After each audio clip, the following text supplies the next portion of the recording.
ഇനി ഇദ്ദേഹം മരിച്ചപ്പോഴും ഞാനിങ്ങനെ അദ്ദേഹത്തിൻ്റെ ജീവചരിത്രത്തെ ഇങ്ങനെ വായിച്ച് പോയപ്പോൾ എനിക്ക് മനസ്സിലായൊരു കാര്യം, മരണസമയത്ത് ഒരു മെഴുകുതിരി കയ്യിൽ പിടിച്ചുകൊണ്ടാണ് മരിച്ചത്. കത്തിച്ച ഒരു മെഴുകുതിരി കയ്യിൽ പിടിച്ചുകൊണ്ടാണ് മരിച്ചത്. യേശുവിൻ്റെ നാമം ഉച്ചരിച്ചുകൊണ്ടാണ് മരിച്ചത്.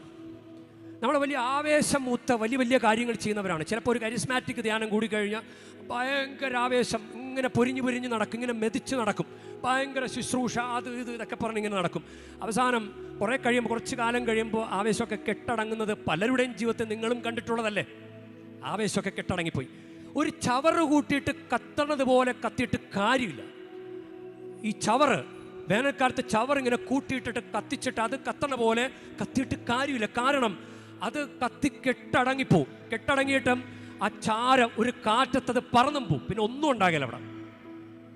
ചവറ് കൂട്ടിയിട്ട് കത്തിക്കണത് പോലെ വിശ്വാസ ജീവിതത്തിൽ വലിയ ആരെയൊക്കെ കാണിക്കാൻ വേണ്ടി ഒരു ആവേശം കാണിച്ചിട്ട് കാര്യമില്ല.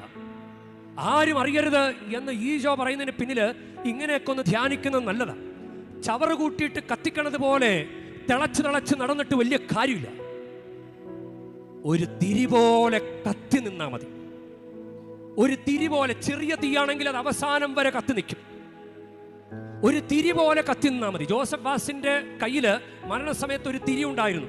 ഒരു പ്രസിദ്ധമായ ധ്യാന കേന്ദ്രത്തിൽ മിഷണറിമാർക്ക് വേണ്ടിയിട്ട് അണയാത്തൊരു തിരി, അതിപ്പോഴും കത്തുന്നുണ്ടെന്നാണ് ഞാൻ വിചാരിക്കുന്നത്.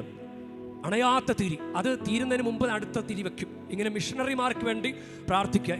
അത് ജോസഫ് വാസ് നല്ലൊരു തീക്ഷ്ണമതിയായ മിഷണറി ആയിരുന്നു.